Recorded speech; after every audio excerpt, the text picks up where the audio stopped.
Nessun privilegio, si rispetta l'ordine di priorità.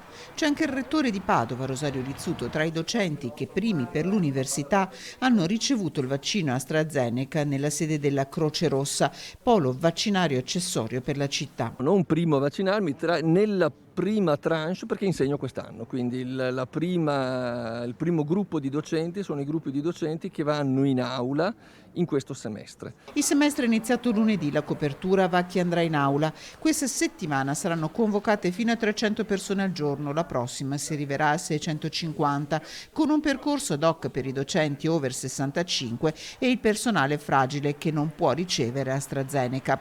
In prima linea i volontari della Croce Rossa e i medici dell'università. Settimana prossima, al ritmo di 700 persone al giorno, contiamo di chiudere tutta la vaccinazione del personale, perché non c'è solo il docente, ma ci sono anche i tecnici, ci sono anche i ricercatori. Massiccia l'adesione, spiega il rettore.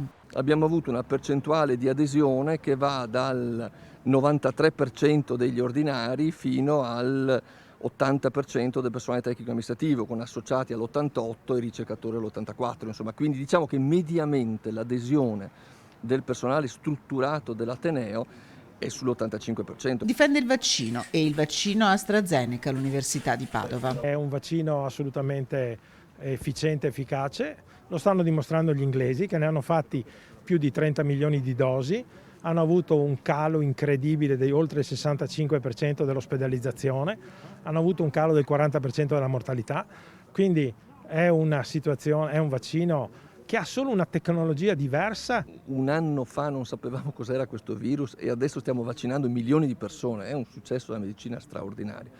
I successi della medicina vanno usati e vanno usati per la tutela della salute delle persone.